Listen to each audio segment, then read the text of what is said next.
Le toca al ministro Gaviria un reto que corresponde bien a su talento.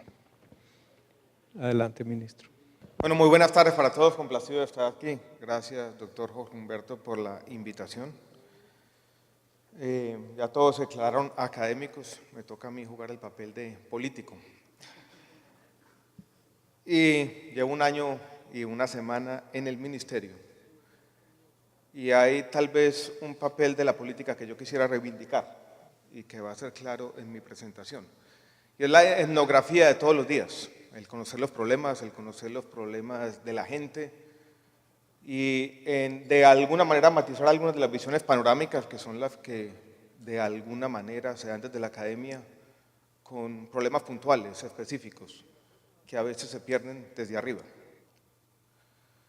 Y quisiera dividir mi presentación en 2 partes. Primero voy a hacer un diagnóstico, creo que hay que diferenciar. Aquí tuvimos en las 3 presentaciones un esquema parecido, una lista de 4 puntos de Ramiro, creo que fueron 5 puntos de Leonardo y 3 o 4 de Jaime, de los problemas del sistema.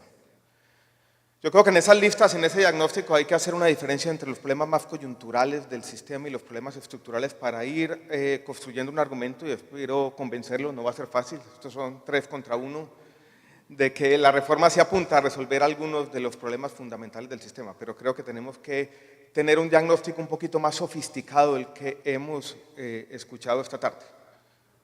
Y ese diagnóstico yo creo que empieza por lo siguiente, por mostrarles tal vez un elemento del problema fundamental de la coyuntura que voy a tratar de complementar con los temas estructurales en un minuto.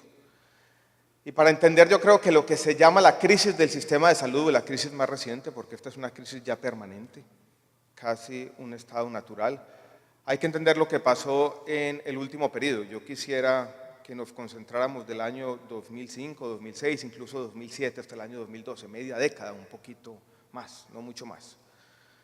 Donde quisiera que todos entendiéramos 3 cosas que ocurrieron simultáneamente, de donde se deriva, creo yo, el principal elemento de la crisis que estamos tratando de resolver, no el único, pero tal vez el principal, el más acuciante, el más urgente. Uno tiene que ver, en la gráfica de la izquierda está claro, con el aumento de la cobertura. En particular, ustedes pueden ver en la línea roja la forma como fueron creciendo los afiliados al régimen subsidiado en salud. Miren que más que se duplican. Eso es una revolución. Teníamos un valor de 8 millones por en el año 2006 y terminamos con un valor bien superior a los 20 millones de afiliados en el año 2012-2013. ¿Cómo se hizo esa afiliación? Muchas veces se hizo con recursos del gobierno nacional, pero también con recursos de las entidades territoriales. Se invitaba a un alcalde a participar, el alcalde decía, tengo recursos de esfuerzo propio, el alcalde hacía su parte por 6 meses, 7 meses, 8 meses, se le acababa la plata y ahí comenzaron los problemas, a acumularse unas deudas muy grandes, en este caso las entidades territoriales, con la CPS del régimen subsidiado en particular, que a su vez se traducían en deudas muy grandes de la CPS del subsidiado con los prestadores y así más adelante en la cadena, aguas abajo. Al mismo tiempo, mientras estábamos aumentando a un ritmo superior al 1 millón, 2 millones de personas, la afiliación, miren lo que estaba ocurriendo con el tema del NOPOS.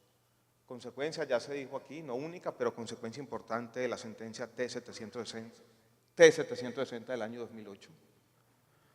En el fondo lo que ustedes están viendo aquí es cobertura sobre todo de medicamentos que representan el 80% para la población afiliada al régimen contributivo, no tanto subsidiado. Este gasto es muy antipático. Más del 50% de los recobros al FOSIGA van al 20% más rico de la población colombiana, algo que no se dice, o por lo menos no se dice con la frecuencia que debería decirse. Pero miren que estas 2 cosas están ocurriendo simultáneamente. Millones de personas entran al sistema y a un aumento de 200.000 millones a más de 2 billones de pesos en los recobros pagados por nuestro sistema de salud, en el mismo periodo. Y al mismo tiempo, también instigados por la Corte Constitucional, tomamos una decisión y es que queríamos acabar de una vez por todas con la diferenciación antipática entre los regímenes subsidiado y contributivo e igualamos los planes de beneficio, primero, como bien se dijo aquí, lo dijo el doctor Leonardo, sin igualar las unidades de pago por capitación. Ya fueron igualadas el 95% de la prima técnica es hoy en día la misma. Y hoy en día, doctor Leonardo, sí es atractivo ser una EPS el régimen subsidiado. Me voy a referir a ese tema en un minuto. Pero no quiero que perdamos el hilo de la argumentación. Quiero que volvamos sobre estos tres elementos que se superponen. Más de 10 millones de personas entran al sistema, se multiplica por 10 los recobros y se igualan los planes de beneficio de los regímenes subsidiado y contributivo, todo en el mismo momento y todo sin un aumento concomitante en los recursos. ¿Qué pasa entonces? ¿Cuál es el resultado de esta simultaneidad? Yo lo quiero decir de manera clara, sin ánimo catastrofista, pero lo que tenemos como resultado de esto es una quiebra sectorial. Una deuda de las EPS, del subsidiado del contributivo con los prestadores que puede estar cercana a los 5 o 6 billones de pesos y un deterioro fundamental o sustancial en los patrimonios de las EPS. Y ese es el problema que tenemos hoy en día, esa es la primera parte del problema, que no estuvo, dijéramos, claramente en los diagnósticos, creo, esta tarde. Las tres cosas al mismo tiempo, sin un aumento concomitante de los recursos, llevaron a lo que tenemos hoy en día, que vuelvo y repito, puede asociarse casi a una gran quiebra sectorial. Y hay entonces un lastre grande que tenemos que resolver en cualquier escenario de reforma, con esta o con otra. Y es resolver qué va a pasar con estas deudas, qué parte va a ser asumida por el Estado, cómo van a ser asumidas por los diferentes actores y cómo tenemos que, de una vez por todas, señores y señores, tener una buena contabilidad, porque como lo dije en una entrevista hace un tiempo, la contabilidad no pegó en este sector. Los balances de las EPS están llenos de mentiras. Muchas EPS nunca han provisionado, nunca han castigado esas cuentas por cobrar Alfosiga a sabiendas de que no las van a poder cobrar, porque simplemente se montaron en una ilusión contable. Muchos de los hospitales también tienen deudas o cartera más bien, que nunca han depurado de manera deliberada en muchos casos. Ese es, dijéramos, un primer elemento, y la reforma lo que hace, doctor Jorge Humberto, es crear, dijéramos, un instrumento financiero, nosotros llamamos un fondo de garantías para el sector salud, que nos va a permitir por lo menos lidiar de una manera inteligente con este problema, con esta quiebra sectorial. Hemos estado en conversaciones con el ministro de Salud. Tenemos dentro de este problema un problema que es el más urgente y el que más desvela a la gente, y es qué va a pasar con las deudas de las EPS liquidadas. Aquí está el aumento de las deudas. Miren que tenemos una tercera parte de las EPS que están intervenidas de alguna manera. Imagínese, doctor Gerardo, si usted estuviera, dijéramos, con sus bancos o instituciones financieras y dijera que una tercera parte de ellas, y si hablamos por poblaciones mucho más, con algún grado de intervención. Usted no dudaría en decir, aquí tenemos una crisis financiera de proporciones gigantescas. Y eso es lo que hemos tenido. Entonces, la reforma lo primero que hace, o un punto importante, es mostrar este diagnóstico, invitar, y yo creo que hay una pedagogía necesaria también, a los diferentes actores a resolver juntos este problema, meter al Ministerio de Hacienda en la conversación y tratar de delimitar o de tomar una decisión que no es una decisión técnica, es una decisión política en el buen sentido, y es hasta qué punto debe el Estado asumir las deudas que se han generado en este sector. Uno podría decir, hay una responsabilidad estatal porque muchas de las EPS estuvieron intervenidas por mucho tiempo, y mientras estuvieron intervenidas las deudas se fueron aumentando o acrecentando, exacerbando día a día. Pero aquí hay, dijéramos, una primera decisión de fondo al momento de resolver el problema. Pero no podemos quedarnos solo en la coyuntura, tenemos que ir un poco más allá y reconocer algunos de los otros problemas que yo llamaría más estructurales. Y esta es una lista que se parece a la lista que nos han presentado esta tarde, de problemas del sector salud, que se derivan probablemente de su diseño primigenio, original, de lo que ocurrió en la Ley 100, y se derivan de los problemas que tienen todos los sistemas de salud basados en el aseguramiento, que no son pocos, porque el aseguramiento no es ideal a la hora de organizar la prestación de los servicios de salud. Tenemos problemas, ya se dijeron, asociados a los flujos de información y de recursos. Yo quiero llamar la atención sobre lo siguiente. Cuando nos sentamos a examinar el tamaño de la crisis que estamos hablando, y tuvimos un debate en la Comisión Séptima de Senado hace 10 días, encontramos la siguiente discrepancia. Si uno le pregunta a los prestadores cuál es el tamaño de su cartera, ellos dicen que es de 10, 12 billones de pesos. Si uno le pregunta a la CPS cuál es el tamaño de su deuda con los prestadores, dicen 4 o 5 billones de pesos. Y como Estado no tenemos muchos elementos de juicio para saber cuáles son esas deudas. Aquí hay algunos miembros de la CPS, saben cuáles son los costos de transacción de este sistema que no se han podido resolver. Y no ha habido desde el sector privado, digámoslo claramente, ni la intención o no se ha podido resolver de manera descentralizada los costos de transacción. Papeles van, papeles vienen. Nunca los temas de facturación electrónica no han progresado en este sector. El recaudo, a pesar de los avances, doctor Ramiro, no ha sido resuelto plenamente. Solamente tenemos el 9% de los recaudos conciliados, a pesar de la existencia de cuentas maestras, a pesar de la existencia de la pila. La base de datos única de afiliados, hoy en día es un desorden. Antes de entrar a esta sala, me reúno con la secretaria de Salud de Cartagena y me dice, tengo un problema grave, tengo algunas de las EPS del régimen subsidiado aquí en el distrito de Cartagena, que me están replicando la afiliación de los regímenes especiales. Hay muchos miembros de la policía que están en las EPS del subsidiado, deberían estar en un régimen especial y tengo más de 4.000 personas en esa situación. Y este es un tema de todos los días. No sé si salud mía, y voy a hablar de eso más adelante, sea la única forma de resolver este problema, pero yo creo que sería iluso negar que tenemos, dijéramos, un problema operativo con los flujos de información y los flujos de recursos en el sistema. Las novedades de las bases de datos, las novedades de la afiliación nunca se han manejado de manera coordinada con el tema de recaudo, generando buena parte de los problemas que tenemos.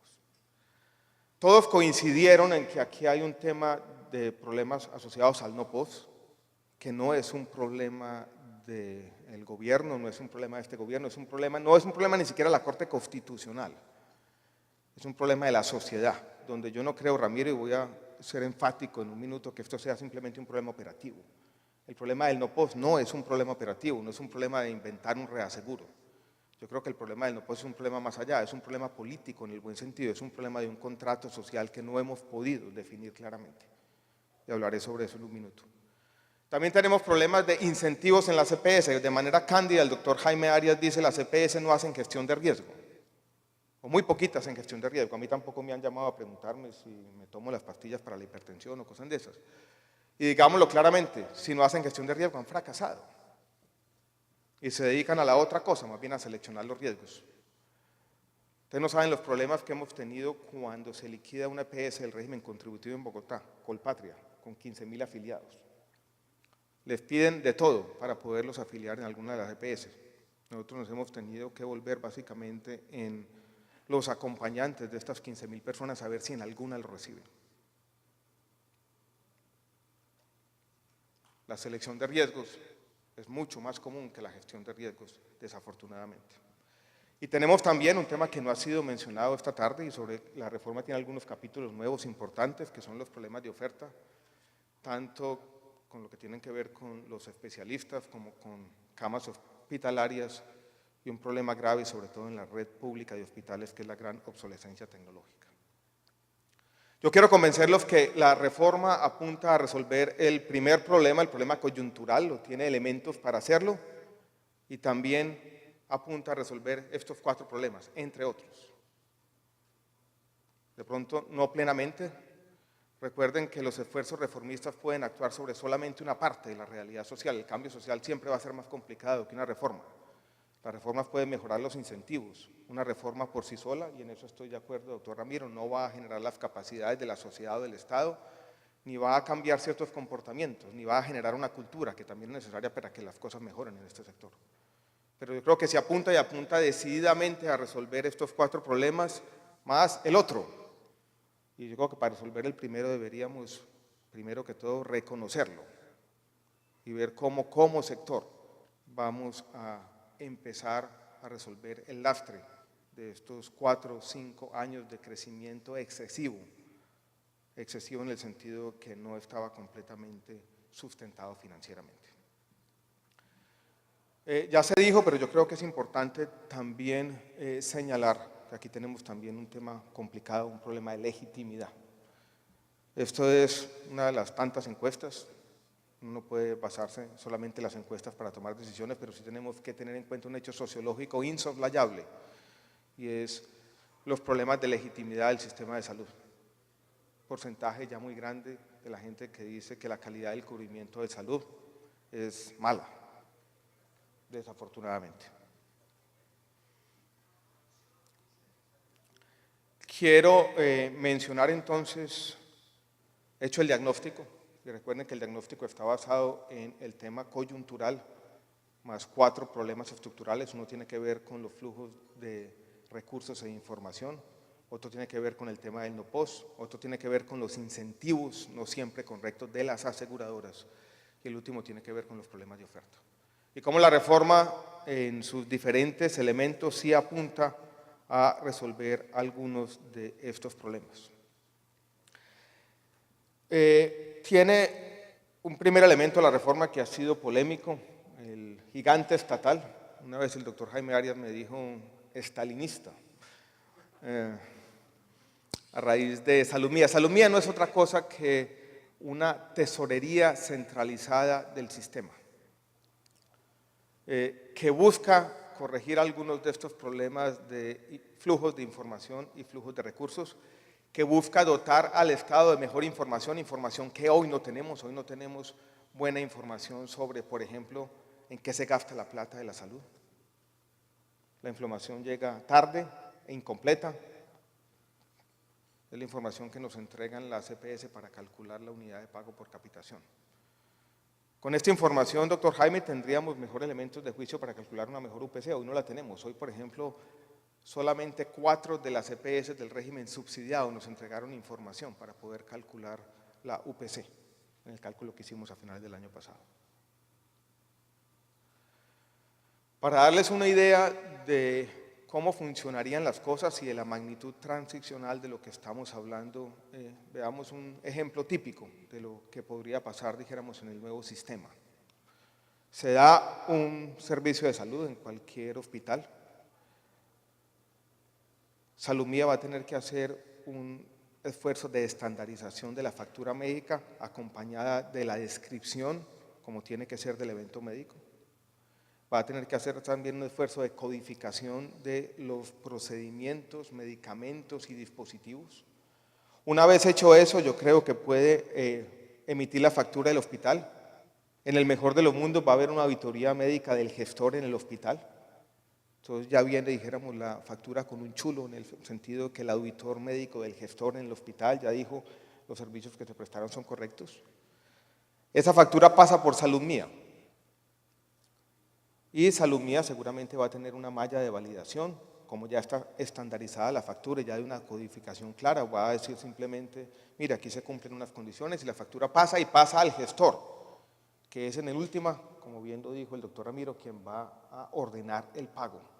El gestor puede tener dudas sobre esa factura y la puede glosar, pero entra entonces, si la glosa, a una carpeta de glosas. Si no, dice se paga, y esa tesorería centralizada lo pagará directamente al hospital o prestador. Si no, va a la carpeta de glosas, ya lo dije, y allí permanecerá 30 días, no mucho más. Tiene que haber unos tiempos estrictos. Habría aproximadamente al mes entre 5 o 6 millones de transacciones de este tipo. Esto seguramente es un reto administrativo, pero cuando yo me siento con hospitales y EPS que están tratando conjuntamente, de manera bilateral y descentralizada, de poner en marcha estos temas de facturación electrónica, veo que tampoco es una locura, ni este es un gigante estalinista, de poder construir una tesorería centralizada que nos permita un mejor manejo de la información como Estado y que no nos vaya a pasar lo mismo, para que no nos vaya a pasar lo mismo que nos está pasando hoy en día y tengamos una administración adecuada de los flujos de recursos al sector. Ustedes no saben lo que es la lucha de todos los días con las deudas de este sector. Hospitales diciendo, me deben esto, la EPS diciendo, no, eso no es lo que yo debo, y el Estado tratando de ser intermediario, muchas veces chepito, entre estas relaciones privadas sin tener ningún tipo de información. Los costos de transacción de este sector son inmensos. Y vuelvo y repito, el sector o los agentes privados de manera espontánea no han sido capaces de ponerse de acuerdo para disminuir los costos de transacción. Eso es todo. Se dice hoy en día en el nuevo proyecto, doctor Jaime, que en el tema de la afiliación se puede hacer en compañía de la CPS. Yo creo que en el tema del recaudo estamos incluso avanzando antes de la reforma para poner las dos cosas juntas, el recaudo y la administración de novedades del sistema. Yo creo que este es un reto operativo. Tiene algunos elementos, o se ha mencionado aquí que puede tener algún tema de captura política, eso se podrá blindar. Pero yo no veo, dijéramos aquí, un tema ni siquiera de una magnitud parecida al tema de Medicare que mencionó el doctor Ramiro al comienzo, donde sí hay contratación con prestadores y donde hay, dijéramos, un esfuerzo que requiere decenas de miles de empleados públicos, porque aquí en todo caso vamos a tener descentralizada en los gestores algunos de los procesos de autorización de cuentas.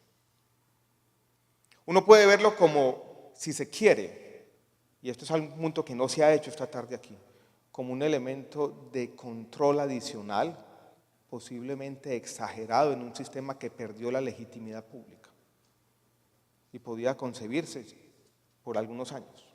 Y uno podría graduar algunas CPS después o gestores decir, ustedes pueden manejar los recursos, condicionado a que se entregue la información que tenga que entregarse. Entonces yo creo que se han exagerado las complejidades operativas y se ha exagerado también un poco los problemas de captura estatal. Es mucho más complicado y mucho más susceptible a la corrupción lo que tenemos hoy. En el caso del FOSIGA, que funciona por allá en una dirección escondida del ministerio, donde los temas de corrupción pueden darse mucho más fácilmente porque no hay visibilidad y por lo tanto no hay rendición de cuentas a la gente. Estoy demorando tal vez más de la cuenta y voy a pasar rápido por el tema del plan de beneficios, volviendo, doctor Jorge Humberto, un tema que ya mencioné.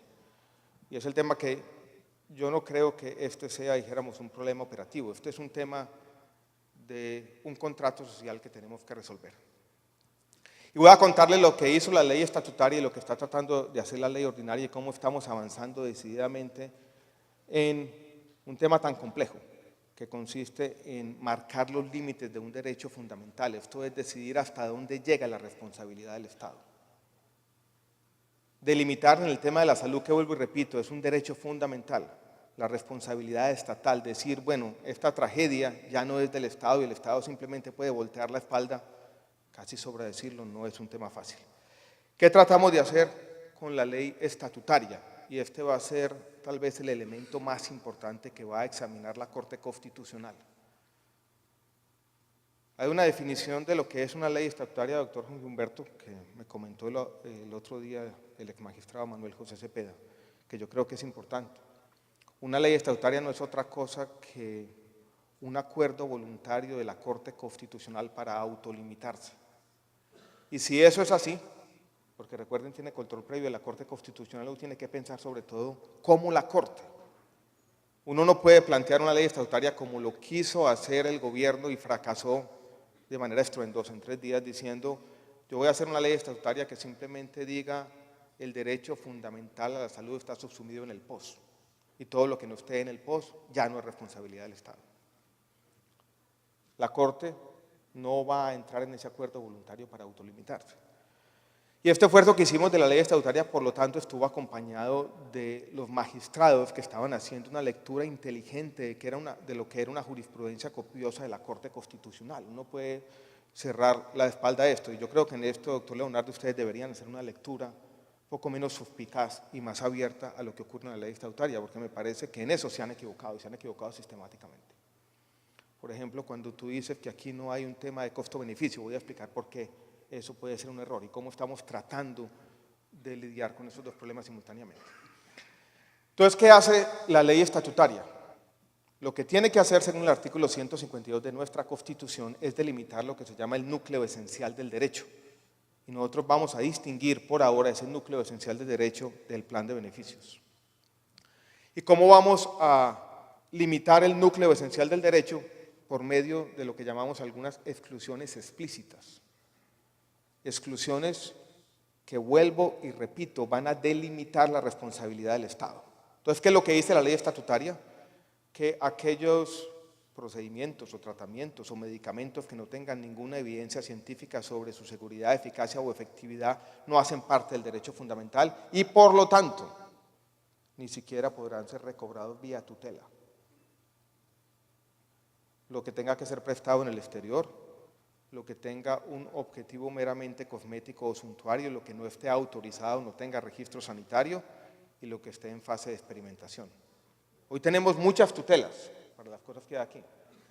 Ahí me toca lidiar todo el tiempo con tutelas, por ejemplo, con medicinas experimentales. Tenemos tutelas todos los días de tratamientos que no tienen ninguna evidencia sobre eficacia o efectividad. Las terapias ABA, las equinoterapias o musicoterapias, o tenemos ya delfinoterapias. Este año están creciendo de manera importante, van a llegar a los 50.000 millones de pesos y las cosas siguen como van. Entonces yo no entiendo por qué se dice, dijéramos, que la ley estatutaria va a agravar los problemas cuando de sí ya está delimitando el núcleo esencial del derecho que hoy no tenía ningún límite. La Corte Constitucional tendrá que decidir sobre estas exclusiones y ahí seguramente tendremos en este país una discusión interesante. Ahora, ¿qué hace la ley ordinaria? La ley ordinaria lo que hace es plantear eso que está de manera general en la ley estatutaria, planteando en la forma de dos mecanismos. Nosotros llamamos uno, un mecanismo de exclusión que nos va a permitir aplicar estos criterios en la práctica. Algunos pueden aplicarse de oficio, como aquellos que dicen que los medicamentos no tienen registro sanitario, pues no hacen parte del núcleo esencial, pero cuando uno dice procedimientos que no tengan evidencia científica sobre su eficacia o efectividad, eso tiene que demostrarse. Entonces planteamos algunos mecanismos participativos y por lo tanto legítimos para construir estas exclusiones. Y esto no es un problema técnico, yo creo que es un problema político y por lo tanto tiene que estar basado en una construcción de legitimidad. Y la legitimidad empieza cuando la Corte apruebe la ley estatutaria, pero no termina allí. Y de ahí viene la postulación de estos mecanismos. Nosotros lo hemos llamado la construcción legítima del no, o sea, de lo que no está adentro del núcleo esencial del derecho. Y después decimos lo siguiente, como no podemos cubrir con el plan de beneficios todo el núcleo esencial, hay algunas cosas que hacen parte del área verde de esta gráfica, esto es, no han sido excluidas, pero no han sido incluidas en el área azul. Vamos a tener que tener un mecanismo de priorización que nos diga qué es lo que está entrando.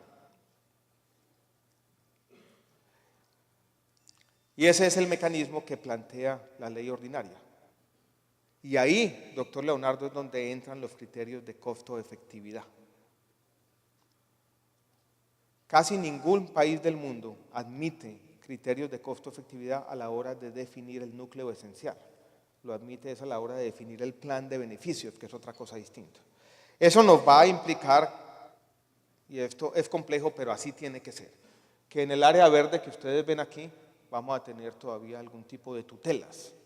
Esto es, uno está priorizando con base en criterios colectivos, epidemiológicos, de costo-beneficio, pero puede haber una tragedia individual, un caso que un juez falle y nos diga va a haber una tutela por aquí. Todo esto para decirles que lo que hacen las dos leyes, la ley estatutaria y la ley ordinaria, es tratar con un problema social muy complejo, lo que llamé hace un tiempo un contrato social, de cómo vamos a ir delimitando las responsabilidades del Estado y cómo vamos a ir priorizando ordenadamente lo que puede cubrirse y lo que no puede cubrirse. Eso simplemente es lo que tratan de hacer las dos leyes, darle un orden, darle un método, y darle un método que tiene que ser participativo y por ende legítimo a tomar este tipo de decisiones, porque no pueden ser tomadas, dijéramos, a puerta cerrada en un ministerio, en una oficina estatal. Eso es lo que quieren hacer, eso es lo que quiere hacer este capítulo, lo que quieren hacer las dos leyes. Y al mismo tiempo plantea una serie de mecanismos adicionales, porque en cualquier escenario seguramente vamos a tener una ampliación del plan de beneficios, tenemos que lidiar con una presión tecnológica muy grande que fue señalada aquí. Y entonces plantea la necesidad de control de precios de medicamentos, y plantea la necesidad de tener una especie de gestión de conocimiento y que el ministerio tenga algo que decir a la hora de, por ejemplo, asignar patentes en el tema de la salud. Paso al tema de los gestores, donde dijéramos hay un debate grande.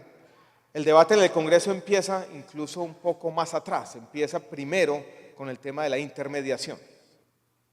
Yo creo que ese debate ya lo hemos ganado. Ya hemos puesto el ejemplo de lo que sería un sistema sin ningún tipo de intermediación y yo creo que eso ya ha calado, ese argumento ya se ganó. Después viene una segunda parte del debate y es si debe haber agentes privados o si debe haber algún tema de ánimo de lucro. Yo creo que ese debate en el Congreso también se ganó. Donde está todavía la discusión, y es una discusión grande, es en el tema del aseguramiento. Porque existen voces todavía que dicen que esa intermediación, incluso si es con ánimo de lucro, debería ser una intermediación basada simplemente en la administración. O sea, que los agentes que hagan la representación del usuario no asuman ningún riesgo. Y ahí todavía hay una discusión grande y yo quiero, dijéramos, mostrar un poco las dificultades de las dos posturas. Supongamos que uno fuera a diseñar unos administradores puros. Una persona que usted le diga, haga la auditoría externa de cuentas, autorice. Yo lo he dicho y lo he dicho en el Congreso una y otra vez, eso podría tener un grave riesgo, y es que estos señores no asumen ningún riesgo, simplemente autorizan las cuentas o entran en colusión con los prestadores, pasan todas las facturas a Salud Mía y podemos ahondar la crisis financiera que describí en un comienzo. Ese argumento cala, pero cuando uno dice hay aseguradores, entonces surge inmediatamente la duda de cómo garantizar que los aseguradores no se conviertan en obstáculos para el acceso a servicios de salud de la gente. Y vienen entonces las anécdotas, la etnografía que yo señalaba a un comienzo, porque no nos digamos mentiras, el aseguramiento de salud es complicado. Me monto a un taxi viniendo al carro que me recogió aquí. Y con el primero que hablo es con el gerente de una clínica aquí en Cartagena y me dice, tengo un paciente renal en unas condiciones muy complicadas, llevo 3 días rogándole a la EPS que le consiga una unidad renal, no he podido hacerlo. Y esas son las historias de todos los días de este sector. Yo voy a cualquier municipio de Colombia, a San Onofre, Sucre, y aquí me dicen, mire, este municipio tiene 27 corregimientos. Es el tercer municipio en extensión más grande del país. La EPS está en la cabecera municipal, no hace ningún esfuerzo para llevarle medicamentos a ninguno de los habitantes de los corregimientos. Y doctor Leonardo, el problema con las EPS del subsidiado es que hoy en día son las más rentables de todas porque operan en estas condiciones, en áreas rurales, y básicamente muchas de ellas se sientan de brazos cruzados a esperar que la gente no acceda por la existencia de barreras geográficas o de otro estilo.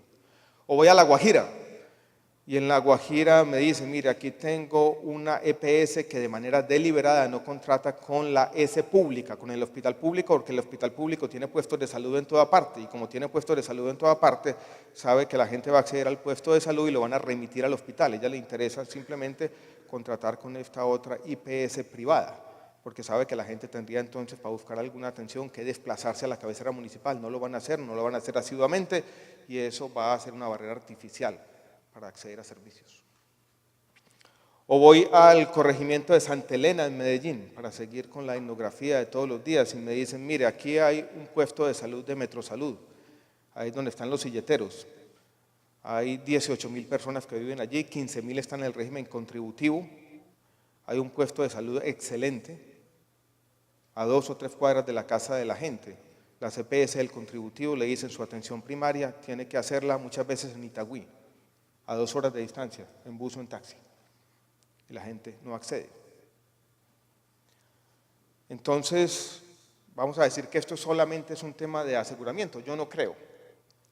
Y lo que hemos tratado de hacer con los gestores es juntar con las dos cosas, y esto es difícil, con los incentivos para que sean compradores inteligentes, para que cuiden los recursos, para que asuman alguna parte del riesgo, pero también, como lo dijo el doctor Jaime Arias, que sean verdaderos representantes del usuario y que garanticen el acceso efectivo a los servicios de salud. Y para hacer eso lo que hemos tratado de hacer es un rediseño de los incentivos, que tenga en cuenta que una parte vamos a tener que medirle los resultados en salud, pagarles en parte por resultados en salud, por lo menos para cambiar la conversación. Y decir algunos de los riesgos de los pacientes que más cuestan para que no exista selección de riesgos sistemática como hoy en día. Repito, algunos de los pacientes que más cuestan van a tener que ser compartidos por todo el sistema. Ustedes que son aseguradores saben bien que aquí en este sector, como en tantos otros, ocurre una realidad económica y es que el 1% de los pacientes explica el 50% de los costos. Y por lo tanto, si usted quiere maximizar su rentabilidad, no es la gestión de riesgos la que le va a dar el mejor resultado, es la selección de riesgos. Y cualquier sistema de aseguramiento, y en eso hemos hablado, por ejemplo, con los holandeses, que tienen un sistema parecido al nuestro, nos dicen, si usted no lidia con la selección de riesgos, esto no funciona en el término de bienestar para la gente. Entonces, aquí no puede haber un aseguramiento puro, tiene que haber un aseguramiento matizado, donde yo quiero darle algunos riesgos, pero quiero también garantizar que la gente acceda efectivamente a los servicios. Y eso es lo que hemos querido hacer con los gestores. Yo creo que hoy en día la ley, en la versión, en la ponencia actual, están definidos de manera clara cuáles son sus ingresos. No creo que uno pueda decir aquí tenemos, dijéramos, una indefinición o una incertidumbre que no va a permitir a que la gente diga, yo no sé qué es este negocio. Yo creo que se define de manera clara, precisa, cuáles son los parámetros del tema. Pero vuelvo y repito, nosotros no podemos simplemente basarnos en la ilusión de que con unas condiciones de habilitación financiera y decir como si esto fuera simplemente un sistema de seguros, las cosas van a funcionar. 20 años nos muestran que eso no ha sido así y las conversaciones que tenemos con otros países donde ha funcionado el sistema de aseguramiento nos dicen, usted necesita tener incentivos adicionales para que la gente la atiendan, porque si no simplemente no la van a atender.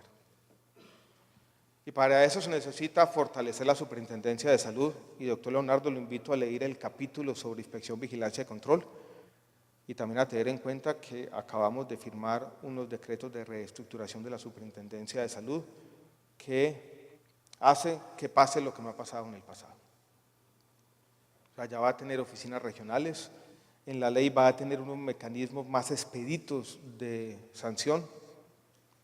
Ahora, esa cosa que se dice tan fácil de depuración, sáquenlas todas, que decía el doctor Jaime Arias, o las que no funcionen, ustedes no saben lo que implica eso. El dolor de cabeza que ha sido, por ejemplo, en los últimos 2 meses, la liquidación de Solsalud y Humana Vivir. Entonces, desafortunadamente esto no es fácil, pero yo creo que la ley, en el fondo, vuelvo y repito, lo que busca con el tema de los gestores es un equilibrio entre esas dos cosas. Cuidar los recursos, pero también garantizar el acceso efectivo de servicios de salud para la gente. Tenemos al final de la ley algunos capítulos que buscan resolver los problemas de oferta, que uno los podía describir muy fácilmente. En Colombia, por ejemplo, existen 200 oncólogos clínicos, hay 70.000 casos de cáncer al año. Hay 134 reumatólogos, el 50% en Bogotá. 50% de los urólogos también están en Bogotá. Si usted está enfermo de artritis reumatoidea y vive en un pequeño pueblo de Colombia, simplemente no va a tener acceso a los medicamentos biológicos, que hoy en día representan más de 100.000 millones de pesos en recobros. Y eso es una gran inequidad de nuestro sistema. Y lo que hemos tenido con el tema de los especialistas, y vuelvo y repito una de esa etnografía de todos los días, voy a cualquier clínica, lo primero que hacen es los muchachos, los médicos que trabajan en urgencias, se reúnen conmigo y me dicen, llevo 7, 8 años presentándome a una especialidad. No he podido y estoy seguro que no voy a poder porque los cupos están preasignados. Lo que tenemos en muchas de estas profesiones médicas es una élite de especialistas que se reproduce por mecanismos no meritocráticos que genera todo tipo de frustración en mucha gente. Y tenemos que abrir ese círculo, esos carteles. Y por lo tanto estamos proponiendo, incluso en contravía de muchas de las sociedades científicas y el mismo Ministerio de Educación, que los hospitales universitarios, como lo hacen en casi todos los países del mundo, puedan graduar especialistas. Y muchos de los hospitales buenos de este país están diciendo, lo vamos a hacer y lo podemos hacer y lo podemos hacer bien. Queremos también promover la atención primaria en salud basada en la medicina familiar. Hoy tenemos en la medicina familiar una alternativa clínica importante para muchos de estos médicos generales desactualizados. Hay que construir unas capacidades allí, pero hay por lo menos una ruta que marca la ley. La ley, Ramiro, no va a resolver todos los problemas, pero aquí podemos avanzar. Y estamos proponiendo también, en este caso, unas facultades extraordinarias para poder formalizar entre 40 y 50 mil trabajadores de la salud y contratados por prestaciones de servicios, para ir mejorando también las condiciones laborales del talento humano en el sector. Es un capítulo que no se ha enfatizado generalmente en las discusiones públicas, pero yo creo que es importante y que nos permite superar ese cuarto problema estructural que mencioné al comienzo, y es el problema que tiene que ver con las restricciones de oferta. Dicho todo esto, yo quiero volver con una gráfica que fue mostrada al comienzo. Tiene que ver con el gasto en salud del país. 6,5% del PIB nomás, doctor Leonardo. Según los últimos cálculos, son 40 billones de pesos mal contados, $400, mire dónde se ubica Colombia, con unos retos muy grandes de formalizar, ya lo dije, 50.000 trabajadores de la salud, de lidiar con esta presión tecnológica que seguramente va a redundar en un aumento de los planes de beneficios, de aumentar muchas de las tarifas médicas, de lidiar con la obsolescencia tecnológica de nuestros hospitales públicos, muchos de ellos tienen las mismas camas y camillas de hace 20, 25, 30 años. Eso nos lleva, yo creo que a una realidad importante, si la sumamos también al primer tema con el que empecé la presentación, es que tenemos 2 o 3 o 4 billones de pesos de hueco que tenemos que resolver. Yo creo, doctor Leonardo, que en cualquier escenario tenemos que aumentar los recursos al sistema de salud. Si quiera llegar a 7% del PIB, de manera sistemática. Si seguimos creyendo que vamos a tener un sistema súper eficiente, que con $400 vamos a hacer milagros, como lo decía el doctor Jaime Arias, o que vamos a hacer con 6,5% del PIB, vamos a resolver esta crisis estructural, esta quiebra financiera, y vamos a hacer todas las otras cosas que queremos hacer. Formalizar 40.000 trabajadores, aumentar los planes de beneficio, resolver los problemas de obsolescencia tecnológica, no lo vamos a poder hacer. Yo creo que las condiciones están dadas para la inversión, incluso no me preocupa, la inversión privada en los sectores de alta complejidad se sigue dando. Incluso hay una línea que tiene Findeter que está más activa que nunca. Hay un solo hospital de la ciudad de Medellín que la semana pasada cerró un crédito de 250.000 millones de pesos para construir una sede alterna. Ese no es el tema que me preocupa. Yo creo que el tema más preocupante son los recursos públicos para asumir los retos fundamentales de este sector, que son muchos. Yo creo en la democracia deliberativa. Si fuera de pronto académico, que era mi mundo pasado, estaría diciendo cosas parecidas a las que se dijeron aquí. Y es para qué una ley. Yo creo que la ley tiene una ventaja invaluable, y es que nos permite tener un foro público para ir entre todos afinando el diagnóstico de este sector, para hacer una pedagogía necesaria, para ir entendiendo los problemas, para que todos vamos convergiendo entre las necesidades del sector. Ese proceso de construcción de las leyes, esa democracia deliberativa, la legitimidad de estos procesos, como leía por aquí hoy en un libro, no es o no parte de los consensos, no la deliberación de todos. Entonces yo sigo, incluso en el momento político complicado, defendiendo la importancia de este esfuerzo. Si no tuviéramos leyes, estaríamos nosotros encerrados en el ministerio rumiando estos problemas.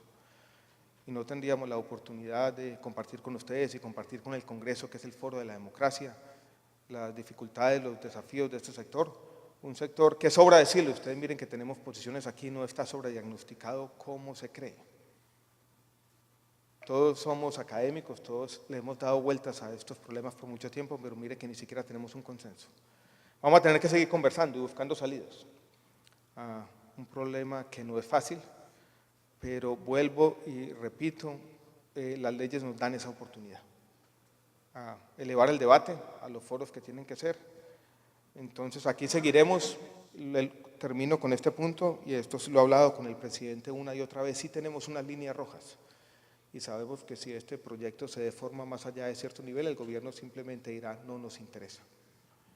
Pero por ahora, a pesar de la oposición aquí, creo, y lo defiendo con convicción, que este es un proyecto que avanza decididamente para resolver los problemas coyunturales y estructurales del sector. Muchas gracias a todos.